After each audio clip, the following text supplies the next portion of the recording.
স্বাস্থ্য বিষয়ক সরাসরি অনুষ্ঠান Unimed Unihealth pharmaceutical limited health জংশনে দর্শক পুরো অনুষ্ঠানে বরাবরের মতো আছি আমি ডাক্তার শাহেদ ইমরান। দর্শক মণ্ডলী, আমরা সকলেই জানি যে আমাদের কান বা কর্ণ এটি দেহের অত্যন্ত সংবেদনশীল একটি অঙ্গ এবং ছোট থেকে শুরু করে বৃদ্ধ পর্যন্ত অনেকেই এই কানের অযত্নে কিংবা জন্মগত ত্রুটির কারণে বিভিন্ন নানা সমস্যা নিয়ে ভুগে থাকেন। দর্শক মণ্ডলী, আমাদের এই কানের যে বিভিন্ন সমস্যা সেই বিষয়গুলো অত্যন্ত প্রাসঙ্গিকভাবে আজকে আমরা আলোচনার বিশেষ উপপাদ্য সিলেক্ট করেছি। আমরা চাই আজকে কানের নানা দিক নিয়ে আমরা আজকে আপনাদেরকে জানানোর চেষ্টা করব এবং আপনারা জানেন যে এই বিষয়ে আলোচনা করবার জন্য আজকে দেশের স্বনামখ্যাত দুজন চিকিৎসক আমাদের সাথে যুক্ত হয়েছেন। আমাদের স্টুডিওতে আছেন অধ্যাপক ডাক্তার জহুরুল হক, অধ্যাপক ও বিভাগীয় প্রধান অটোলজি বিভাগ ইএনটি এবং head neck surgery, Bangabandhu Sheikh Mujib medical বিশ্ববিদ্যালয়। অধ্যাপক ডাক্তার জহুরুল হক, আপনাকে স্বাগত জানাচ্ছি আমাদের স্টুডিওতে। ধন্যবাদ। দর্শক মণ্ডলী, আমাদের সাথে সুদূর খুলনা থেকে যুক্ত আছেন ডাক্তার এস কে বল্লভ, প্রাক্তন অধ্যাপক এবং বিভাগীয় প্রধান, খুলনা মেডিকেল কলেজ এবং হাসপাতাল। ডাক্তার এস কে বল্লভ, আপনাকে স্বাগত জানাচ্ছি এটিএন বাংলা স্টুডিও থেকে। আমি ডাক্তার শাহেদ ইমরান। আপনি নিশ্চয়ই ভালো আছেন? আপনাকেও ধন্যবাদ। দর্শক মণ্ডলী, আজকের এই আলোচনায় আপনারা সবাই নিশ্চিতভাবে আপনাদের সাথে যুক্ত হতে পারবেন। আমরা চেষ্টা করছি আজকে কানের নানা সমস্যা নিয়ে আপনাদেরকে কথা বলবার জন্য। খুবই জনপ্রিয় দুজন চিকিৎসক আমাদের সাথে আছেন, আপনারা সবাই চেনেন। অধ্যাপক ডাক্তার জহুরুল হক স্যার, আপনার সাথে আমরা শুরু করছি আজকে আলোচনা। আমরা যেমনটি বলছিলাম যে কান অত্যন্ত সংবেদনশীল অঙ্গ আমাদের দেহের। কানের যে বিভিন্ন ধরনের সমস্যা থাকে আমরা দেখেছি ছোট থেকে শুরু করে বৃদ্ধ পর্যন্ত, এক্সট্রিম অফ এজ যারা, তাদের অনেকেরই কানের সমস্যা হতে পারে, জন্মগত ত্রুটি নিয়ে তারা বড় হতে পারে। এই যে সমস্যাগুলো, আমরা আজকে একটু কানের বিভিন্ন সমস্যা কি কি ধরনের সমস্যা আছে এটি আগে শুরু করছি জানার জন্য। ধন্যবাদ। কান তো একটা সংবেদনশীল অঙ্গ আপনি বলেছেন, এবং কানের শরীরের অন্য অঙ্গের মতোই কানেরও কিছু রোগ হয়। কিছু রোগ তো আছে, জন্মগত রোগ আছে, কিছু আছে জন্মের পরবর্তী আছে। কানকে তো সাধারণত আমরা তিনটা ভাগে, যে বাইরের যে অংশটা আমরা দেখতে পাই, এইটার বাইরেও ভিতরে কিছু অংশ নিয়ে এক্সটার্নাল ইয়ার, বহিকর্ণ, তার মধ্যে কানের পর্দা পর্যন্ত বহিকর্ণ, পর্দার পরের কিছু অংশ আছে খুবই ছোট জায়গা, তাই হলো মধ্যকর্ণ, মিডল ইয়ার। এবং তার ভিতরে যে তারপরের যে অংশটা যেটা দেখা যায় না, একটা টেম্পোরাল বোনের মধ্যে, একটা পুরো শক্ত একটা বোনের মধ্যে যে অংশটা, সেটা হচ্ছে ইনার ইয়ার। এই তিনটা অংশ নিয়ে কান, কিন্তু ইনার ইয়ারের পরেও যে অংশটা কানের অংশ না, কিন্তু কানের জন্য কাজ করে, দ্যাট ইজ ইনার ইয়ারের পরে যে নার্ভ, যে মস্তিষ্কের সাথে যে সংযোগটা, সেই পার্টটা অত্যন্ত গুরুত্বপূর্ণ। কারণ কান তো শুধু একটা অঙ্গ না, এটা স্পেশাল সেন্স অর্গান। এখানে কান দিয়ে আমরা শুনছি এবং কানের মাধ্যমে আবার ওই যেটা ব্যালেন্স, ইকুইলিব্রিয়ামে মেনটেন করছি। হ্যাঁ, সো কানের সামগ্রিক রোগ যদি বিচার করি, বাইরের আমরা যেটাকে কানের পিনা বলি বা লতি বলি বাংলায়, সেটা থেকে শুরু করে ইনার ইয়ার এবং ইনার ইয়ারের সাথে মস্তিষ্কের যে যোগাযোগ পর্যন্ত, এই সমস্ত জায়গাগুলো কানের অংশ। সেই হিসাবে বলতে গেলে জন্মগতভাবে সমস্যা এবং অ্যাকোয়ার্ড সমস্যা। আমরা যদি কানের বাইরের দিকটা চিন্তা করি, বাইরের দিকে জন্মগত সমস্যার বাইরেও কিছু এক্সটার্নাল ইয়ারে আমাদের ওয়াক্স হয়, এক্সটার্নাল ইয়ারে আমাদের প্রদাহ হয়, বিভিন্ন ধরনের প্রদাহ, এবং তারপরে পর্দা ছিদ্র হয়ে কান পাকা সমস্যা। আমাদের দেশে কান পাকা সমস্যা একটা অত্যন্ত কমন একটা সমস্যা। কারণ আমাদের দেশে প্রচুর খাল, বিল, নদী, নালা, পুকুর আছে। বাচ্চাদের ঊর্ধ্বশ্বাসনালী সংক্রমণ হয়, এবং ঊর্ধ্বশ্বাসনালী সংক্রমণ যখন হয় এবং এখানে যদি পানি যায়, সেই কান কিন্তু দীর্ঘমেয়াদী ডিসচার্জিং এয়ার বা কান পাকা রোগটা তার থেকে যায়।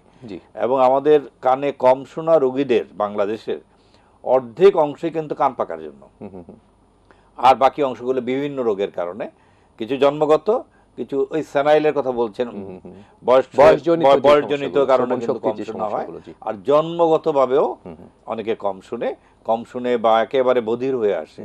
এবং বধিরতা তো আপনারা জানেন যে বধিরতা কিন্তু একটা রোগ না, মুখ এবং বধির, ডিফ অ্যান্ড ডাম। যে লোকটা যাবে, যে শিশুটা বধির হয়ে জন্ম নিবে, সে কিন্তু কথাও বলতে পারবে না। সেই জন্যই বধিরতাটা এত গুরুত্বপূর্ণ। এবং বধিরতাটা অন্য যে শারীরিক যে প্রতিবন্ধকতা আছে মানুষের, সেটা কিন্তু বাহ্যিকভাবে দেখা যায়। কারো যদি চোখে প্রবলেম থাকে দেখা যায়, হাত না থাকে দেখা যায়, বিকলাঙ্গতা।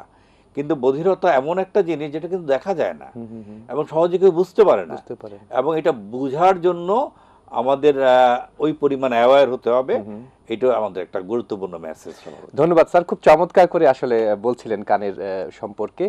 দর্শক মণ্ডলী, আমরা যে কানটি দেখি আসলে যে সেটি বহিকর্ণ, এবং কানের খুব অল্প অংশই আমরা আসলে দেখতে পাই, আর বিশাল একটি অংশ শরীরের ভিতরে মাথার মস্তিষ্কের এবং মাথার যে অংশগুলো রয়েছে সেই জায়গায় থাকে, এবং সেখানেও অনেক নানা ধরনের সমস্যা হতে পারে।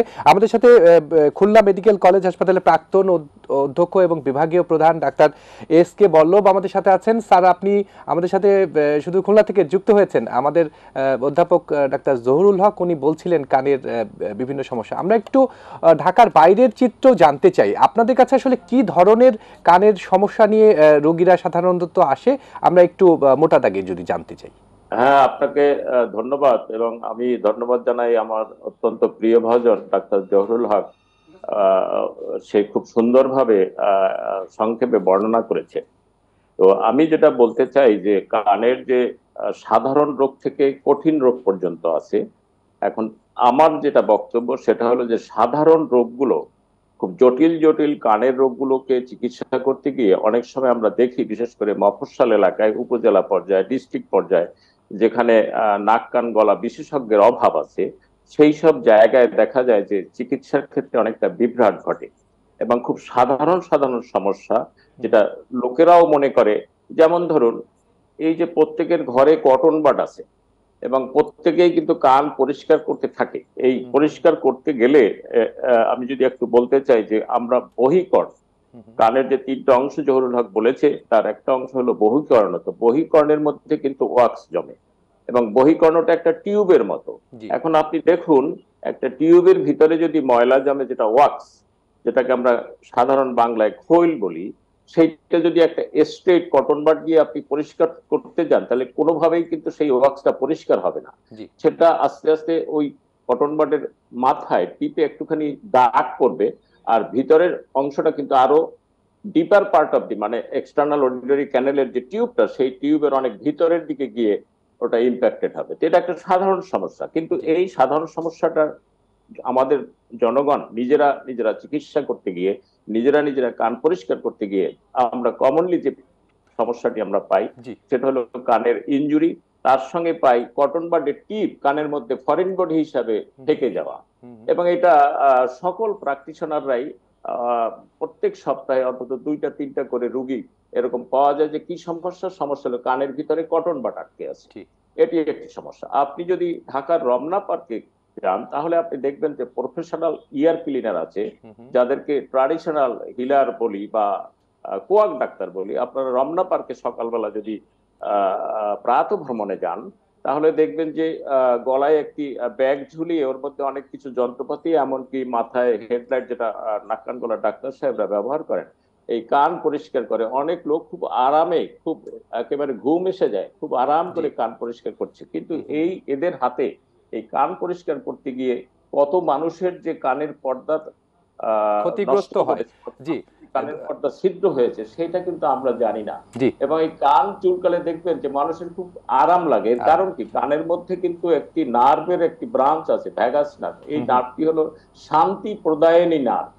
এই নার্ভকে যদি আপনি স্টিমুলেট করেন, তাহলে আপনার মধ্যে একটা সেন্স অফ ওয়েলবিং চলে আসে।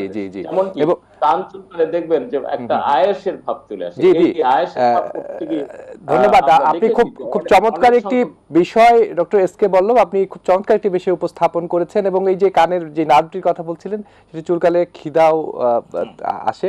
সুতরাং এটি আসলে আমাদের আলোচনার জন্য খুব চমৎকার একটি তথ্য। আমরা একটু জানতে চাই, আপনি বলছিলেন আপনার আলোচনায় যে ছোটদের একেবারে জন্মগত ত্রুটি নিয়ে বড় হওয়া, শ্রবণ শক্তির সমস্যা নিয়ে বড় হওয়া অনেক বাচ্চা আপনারা দেখতে পারেন, এবং আসলে বাবা মার পক্ষে অনেক সময় সম্ভব হয় না এটি বুঝিয়ে ওঠা।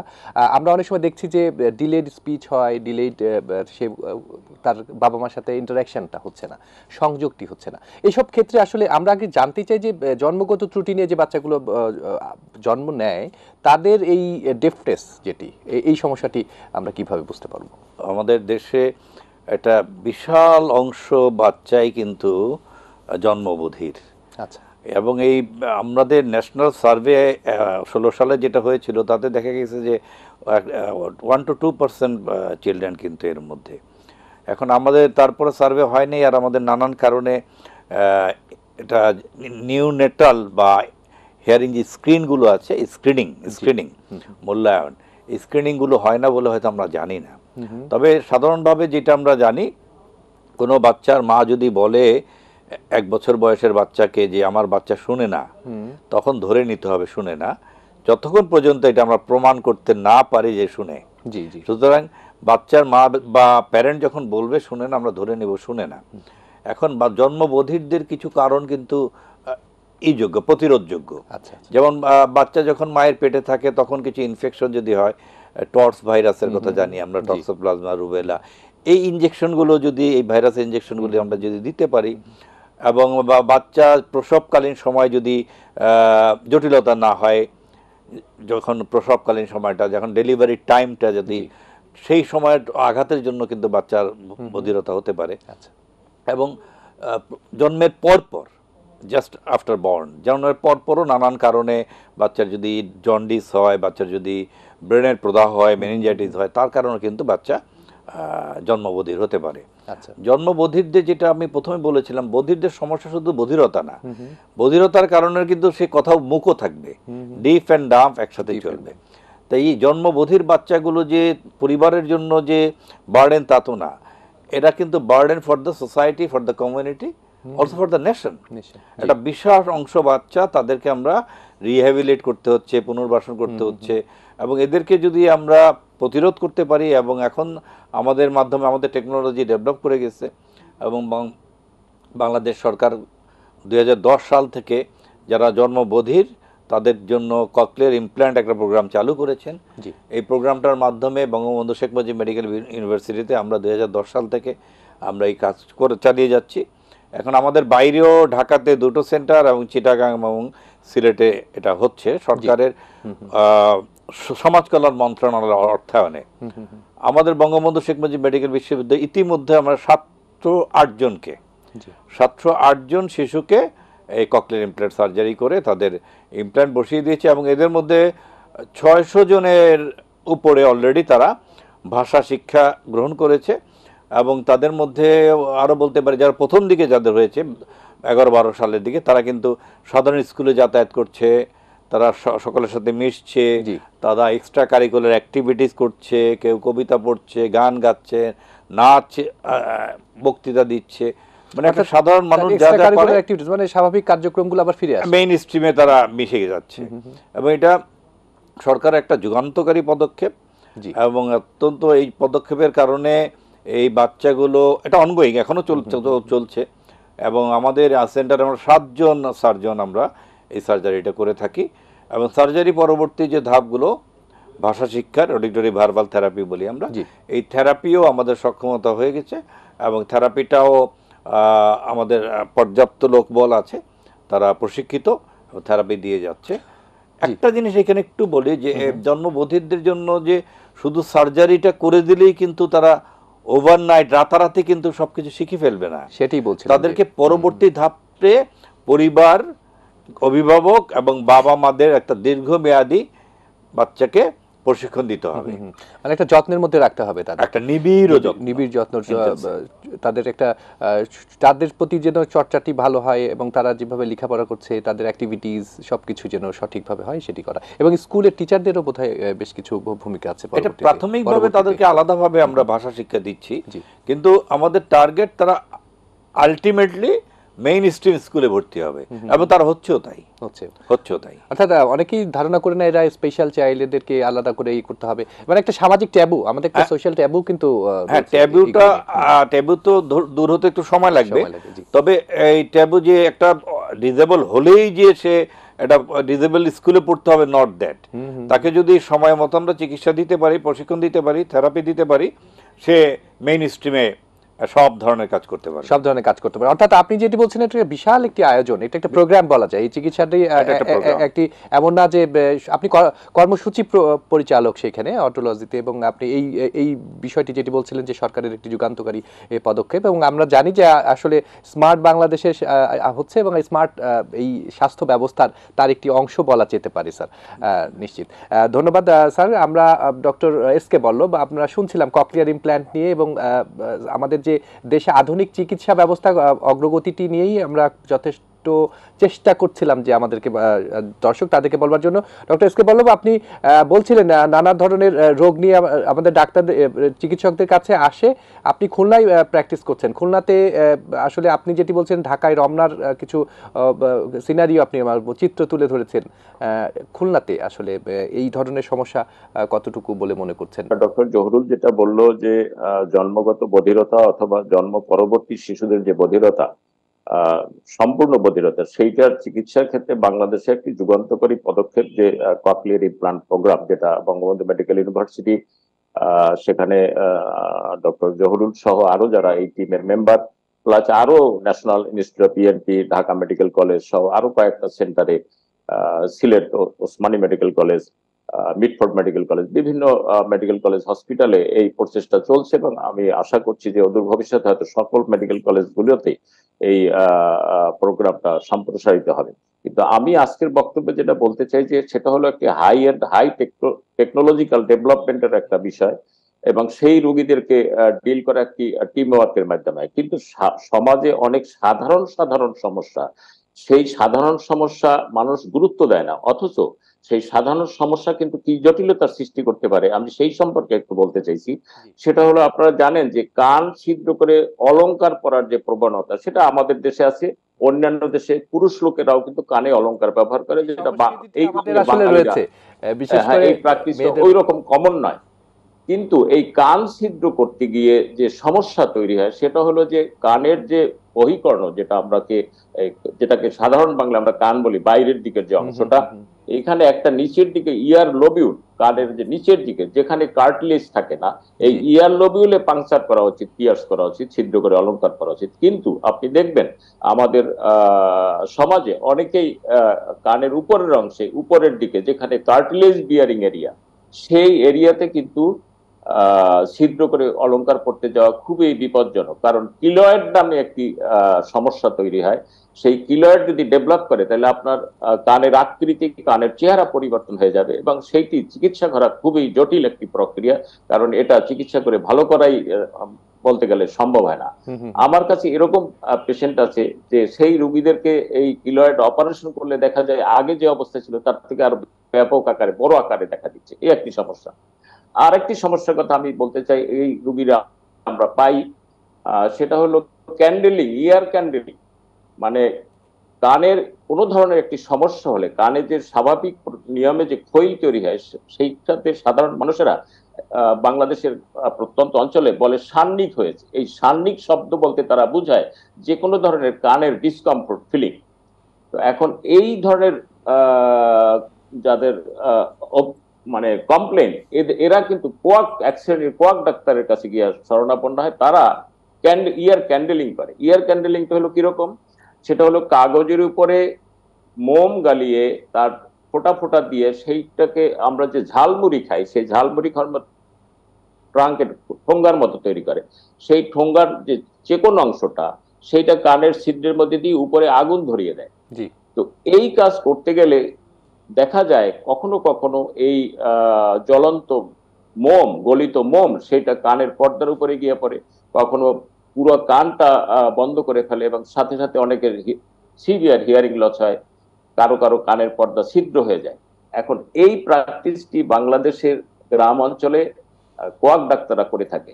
তো আমার একটা পাবলিকেশন আছে, ইন্টারন্যাশনাল পাবলিকেশন ইয়ার ক্যান্ডেলিং এর উপরে। তো এইটাতে আমি রিসার্চ করতে গিয়ে দেখলাম যে এই সমস্যা শুধু বাংলাদেশে বা এই ভারত উপমহাদেশেই নয়, উন্নত বিশ্বেও এই ইয়ার ক্যান্ডেলিং করে। তারা বলে ট্রাডিশনাল হিলার। এবং আশ্চর্যজনক হলো এই যে আমাদের দেশে কোয়াক ডাক্তাররা নিজেরা তৈরি করে নেয় ওই গলিত মোম কাগজে লাগিয়ে লাগিয়ে। আর Amazon.com-এ কমার্শিয়ালি আমেরিকার মার্কেটেও যদিও এটা ব্যান্ড, এফডিএ অ্যাপ্রুভ করে না এই ইয়ার ক্যান্ডেল কিনতে পাওয়া যায় কমার্শিয়ালি। তো এই একটি সমস্যা কিন্তু আমরা, অর্থাৎ এগুলোর বিপণন বিক্রয় এগুলোকে আসলে বন্ধ করা দরকার। স্যার আপনি বলছিলেন যে ককলিয়ার ইমপ্ল্যান্টের কথা বলছিলেন এবং আমাদের আধুনিক চিকিৎসায় প্রযুক্তি নির্ভর যে চিকিৎসা ব্যবস্থাটি সেটি আপনারা বঙ্গবন্ধু মেডিকেল বিশ্ববিদ্যালয়ে শুরু করেছেন। ডক্টর এস কে বল্লভও বলছিলেন যে বিভিন্ন বাংলাদেশের বিভিন্ন অঞ্চলে এটি আছে, সুপার স্পেশালাইজড এই চিকিৎসা ব্যবস্থাটি। আমরা কিন্তু এক সময় হয়তো এই ধরনের সমস্যা হলে দেশের বাইরে অনেকে যাওয়ার চিন্তা করতেন, আপনারা খুব সাফল্যের সাথে এই চিকিৎসাটি দিয়ে যাচ্ছেন এবং দীর্ঘকাল ধরে আপনি আসলে এই সেক্টরে কাজ করছেন, মানুষকে অনেক সেবা দিয়েছেন। কোভিডের সময় আপনার আসলে আপনার যে অবদান সেটি আমরা অনস্বীকার্য। আমরা দেখেছি যে আপনি চিকিৎসকদের নেতৃত্বও দিচ্ছেন। ডক্টর জহুরুল হক, আমরা একটু জানতে চাচ্ছিলাম যে আপনি যে ককলিয়ার ইমপ্ল্যান্ট এই সেবাটির কথা বলছিলেন, বধির বাচ্চাদেরকে এই সমস্যা নিয়ে মায়েরা বাবা মারা ভোগেন, বঙ্গবন্ধু মেডিকেল বিশ্ববিদ্যালয় পর্যন্ত সেই চিকিৎসাটি নেওয়া এটি অনেকের কাছে দুরূহ হয়ে পড়ে। কিভাবে সম্ভব এই চিকিৎসাটি নেওয়া আপনাদের কাছে? এটা একটা সরকারের একটা অগ্রাধিকার প্রকল্প এবং প্রথমে প্রকল্প ছিল, এটা সাকসেসের কারণে এটা কর্মসূচিতে চলে যায়, প্রোগ্রামসে চলে যায় এবং সমাজ কল্যাণ মন্ত্রণালয়ের অর্থায়নে এটা পরিচালিত হচ্ছে এবং সেই জন্য আমরাও সমাজ কল্যাণ মন্ত্রণালয় এবং সরকারকে, সরকার প্রধানকে আমরা ধন্যবাদ দিচ্ছি, কারণ এটার মাধ্যমে আমাদের টেকনোলজি ট্রান্সফার হয়েছে। শুধু যে রোগীরা উপকৃত হয়েছে তা না, এটার মাধ্যমে এখন আমাদের দেশে আমাদের সেন্টারে 7 জন সার্জন আছে এবং আমাদের বাইরেও আরো 4টা সেন্টারে 2 জন করে হলো 8 জন সার্জন আছে। সো আমাদের মতো দেশে এটা একটা টেকনোলজি ট্রান্সফার, একটা খুবই গুরুত্বপূর্ণ একটা বিষয়। এবং এই যে একটা প্রোগ্রাম চলছে যেটা বলা হচ্ছে যে বঙ্গবন্ধু মেডিকেল ইউনিভার্সিটিতে যদি একটা জন্মবধির কোনোভাবে পৌঁছতে পারে তার চিকিৎসার ব্যাপারে কোনো প্রবলেম হবে না, পৌঁছানোটা হচ্ছে বিষয়। আমাদের এখানে একটা অনেকে আসলে এই তথ্যটি জানেও না হয়তো, মানে আমরা আজকের এই অনুষ্ঠানের মাধ্যমে চেষ্টা করছি আমাদের মানুষের কাছে জানানো। অবশ্যই। তো আমাদের প্রোগ্রামের একটা পার্ট হিসেবে শুরুর দিকে ছিল যে পুস্তিকা তৈরি করা, প্রচারণা করা, বিজ্ঞাপন দেওয়া। এটা অবশ্য আমরা এক এক সময় যদি বাজেট থাকে আমরাও করে থাকি, র্যালি করে থাকি। তবে আমাদের একটা ক্লিনিক্স আছে, আমরা সপ্তাহে 2 দিন ককলিয়ার ইমপ্ল্যান্ট রোগীদের জন্য ক্লিনিক্স করি এবং সেখানে সার্জন থাকে, অডিওলজিস্ট থাকে, স্পিচ থেরাপিস্ট থাকে, চাইল্ড নিউরোলজিস্ট থাকে। একটা সমন্বিত একটা ক্লিনিক্সের মাধ্যমে প্রথমেই আমরা তাদেরকে তার সম্ভাব্যতা যাচাই করা হয়। আমাদের সাথে একজন দর্শক আছেন, আমরা দর্শকের প্রশ্নটি নিতে চাই। আমরা দর্শক শুনতে পাচ্ছেন নিশ্চয়ই আমাদেরকে? হ্যাঁ জি স্যার, আপনার সমস্যাটি বলছিলেন। জি বলুন। একটু কানের বিষয়ে ডাক্তার স্যারের সঙ্গে কথা বলতাম। জি স্যার শুনছেন, আপনি আপনার সমস্যাটি বলুন। দর্শক হ্যালো, জি আমরা শুনতে পাচ্ছি, আপনার সমস্যাটি বলুন। আমার ছেলের বয়স হলো 12 বছর। জি, ছেলের বয়স 12 বছর। উনি হওয়ার পরে নিউমোনিয়া হইলো, হওয়ার পরে সাতক্ষীরা সমস্যা, কানে কম শুনে। 6 বছর বয়স, কানে কম শুনছে। 12 বছর কানে কম শুনছে। স্যার আপনার কোনো সম্পূরক প্রশ্ন রয়েছে কিনা? হ্যাঁ, 12 বছর কম শোনার তো অনেকগুলো কারণ আছে। আপনাদের কিছু শুনছেন নিশ্চয়ই। নিউমোনিয়া হয়েছিল, হওয়ার পরে নিউমোনিয়া হয়েছিল। না ঠিক আছে, সেটা কতটুকু কম শুনছে এটা একটু পরীক্ষা করে দেখতে হবে, হিয়ারিং টেস্ট করে। জি, আর কানটা একটু দেখতে হবে। এটা প্রাথমিক আমাদের ক্লিনিকে যদি চলে আসে তাহলে আমরা এই তার সম্ভাব্যতা ক্যান্ডিডেসি। জি জি জি, এটা আমাদের সি ব্লকের 628 নম্বর রুম।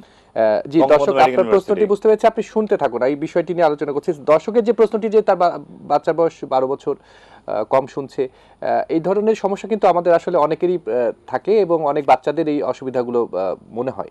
আমরা তো একটু ডিভাইস কেন্দ্রিক হয়ে গেছে, বাচ্চারা আসলে ডিভাইস কেন্দ্রিক হওয়ার কারণে তাদের হচ্ছে এই ইন্টারাকশনটা, সংযোগটি, বাবা মার সাথে কথা কম বলছে, ডিলেড স্পিচ হচ্ছে, কম শুনছে। এই যে সমস্যাগুলো এটি কিন্তু অনেকটা সাধারণ সমস্যাগুলোর মধ্যেই পড়ে যাচ্ছে। এই ধরনের সমস্যাগুলো এই ক্ষেত্রে আপনি কি সমাধান রয়েছে বা আমরা রোগীরা কোথায় যাবে? কানে কম শোনার একটা তো হচ্ছে জন্মবোধির একটা জিনিস, আর বাচ্চা কিছু রোগের কারণে কিন্তু কম শুনতে পারে।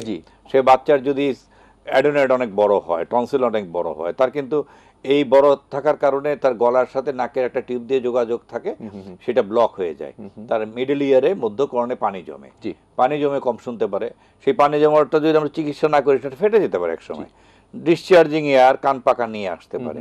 এবং যেটা আমি প্রথমে বলেছি যে আমাদের দেশের একটা বৃহৎ অংশ রোগী, অ্যাডাল্ট রোগীদের কান পাকা হচ্ছে কম শোনার অন্যতম একটা কারণ। এবং কান পাকা রোগীদের বেশিরভাগ কারণ হচ্ছে কানে যে যত্নগুলো, কানে পানি না যাওয়া, কান না খোঁচানো, কান খোঁচানো নিয়ে অনেক কথা হয়েছে আমাদের। কথা এই হচ্ছে নিয়মগুলো ডক্টর মানলে কিন্তু কান পাকা রোগী, অনেক রোগী কিন্তু কমে যায়। জি কান পাকা রোগীর দুইটা, যে ভাগটা সার্জারি লাগে না, কলিস্ট্রিওডোমা, তাদেরকে কিন্তু এমনি অ্যাডভাইস মানলেই কিন্তু কমে যায়। জি আর যেই আরেকটা গ্রুপ আছে কান পাকা, যেটা কলিস্ট্রিওডোমা, সেটাতে কিন্তু সার্জারি লাগবে, এটা আমাদের মনে রাখতে হবে। এবং এই গ্রুপটাকে আমরা কিন্তু, এরা কিন্তু জন্মবধির না, জন্মবধির যারা হিয়ারিং এইড দিয়েও উপকার পায় না, জি সবচেয়ে পাওয়ারফুল হিয়ারিং, তাদেরকে আমরা ককলিয়ার ইমপ্ল্যান্ট করব। কিংবা জন্মবধিরও যদি না হয়, সাডেন তার দুই কানে কারো চলে গেছে, হিয়ারিং ক্যাপাসিটি চলে গেছে, শ্রবণ শক্তি নাই, শ্রবণ শক্তি চলে গেছে, তাদেরকেও কিন্তু তারা চাইলে আমরা ককলিয়ার ইমপ্ল্যান্ট করে দিতে পারি। ইভেন বৃদ্ধ বৃদ্ধ বয়সজনিত অনেক একদম শুনে না, হিয়ারিং এইড দিয়ে কাজ হচ্ছে না, তারাও যদি ডিজায়ার করে, তারাও যদি অ্যাফোর্ড করতে পারে, সেটাও কিন্তু আমরা করে দিতে পারি। উন্নত বিশ্বে এই ধরনের কেস অনেক হচ্ছে।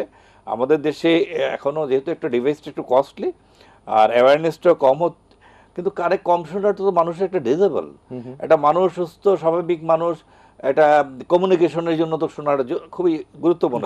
জি সেই জন্য প্রয়োজন আমরা সব ধরনের রোগীরই কিন্তু আমরা এটা চিকিৎসাটি দিয়ে থাকেন। আমরা অনুষ্ঠানের একেবারে শেষ পর্যায়ে আছি স্যার, আমরা একটু সচেতনতা নিয়ে কথা বলতে চাই যে আসলে দর্শকদের কি করণীয় রয়েছে, আপনি যদি বলেন যে, বা আমরা আসলে এই ধরনের রোগ থেকে বেঁচে থাকার জন্য, সুস্থ থাকার জন্য কি করার দরকার?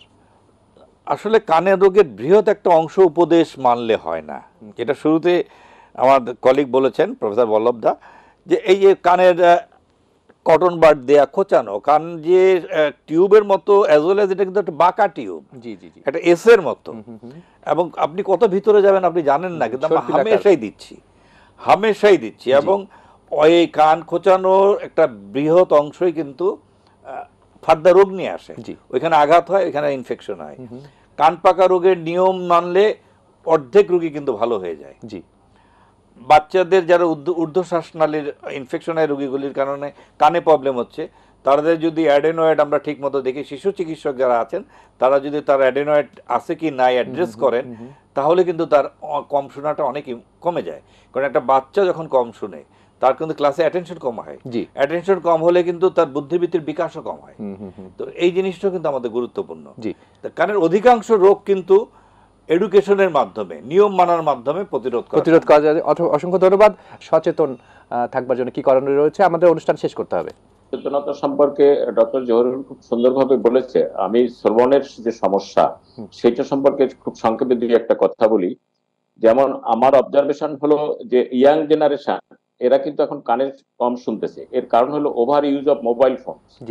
একটা সময় ছিল সিনাইল ডিফনেস, মানে বেশি বয়সের লোকেরা কোনো রোগ ব্যাধি নাই, বয়সজনিত সমস্যা, কারণে কানে কম শুনতো। এখন ইয়াং জেনারেশন কিন্তু কানে কম শোনা শুরু করেছে এবং সেগুলো কিন্তু নার্ভ ডেফনেস। আরেকটি সমস্যা হলো যে আমরা যে চশমা ব্যবহার করি, একটা লোকের হয়তো চশমার প্রয়োজন নাই, সে ফ্যাশন হিসেবে চশমা ব্যবহার করে, কিন্তু যে ইয়াং ছেলেটির কানে বধিরতা আছে, তার চিকিৎসার জন্য একটি হিয়ারিং এইড এর প্রয়োজন, তাকে কিন্তু সেই অফার করলে সে কিন্তু হিয়ারিং এইডটা নিতে চায় না। এই যে সোশ্যাল ট্যাবু, যে হিয়ারিং এইড ব্যবহার করাটা একটা লজ্জার মতো মনে করে মানুষ, বাট চশমা ব্যবহার করাই কিন্তু কেউ লজ্জা বোধ করে না। কাজেই আমরা চোখে কম দেখলে যেমন চশমা ব্যবহার করি, যেটা চশমা দিয়ে প্রতিরোধ করি, একই রকম কিছু কিছু কানে কম শোনার সমস্যা আছে, যে সমস্যাগুলো কোনো ওষুধ দিয়ে, কোনো সার্জারি করে এটা সমাধান করা যায় না, সেখানে হিয়ারিং এইড একমাত্র সমাধান। এবং আসলে ধন্যবাদ ডক্টর এস কে বল্লভ। আমাদের অনুষ্ঠানটি শেষ করতে হচ্ছে। আপনি সঠিক বলেছেন, এবং আসলে স্মার্ট জীবনযাপন করতে গেলে এই ধরনের ডিভাইস এবং চিকিৎসাটি নিয়ে খুব ভালোভাবে জীবনযাপন করা যায়, সুস্থ থাকা যায়। অসংখ্য ধন্যবাদ। আজকের দুজন অতিথি আপনারা আমাদের সাথে এসেছিলেন, অধ্যাপক ডাক্তার জহুরুল হক, আপনাকে অসংখ্য ধন্যবাদ। ডাক্তার এস কে বল্লভ, আপনাকেও ধন্যবাদ, আপনি খুলনা থেকে যুক্ত হয়েছিলেন। দর্শক, আজকে আমরা আলোচনা করেছি কানের নানা সমস্যা নিয়ে, সমাধান নিয়ে, প্রতিকার নিয়ে, প্রতিরোধ নিয়ে। দর্শক, এই বিষয়গুলো আমরা জানার চেষ্টা করবো, আমরা জীবনে মানার চেষ্টা করবো, এবং আমরা খুব ভালো শুনতে চাই, ভালো থাকতে চাই, ভালো জীবনযাপন করতে চাই। আগামীর পর্ব দেখবার জন্য এখানেই শেষ করছি, সেই আমন্ত্রণ জানিয়ে আমি ডাক্তার শাহিদ ইমরান। আল্লাহ হাফিজ।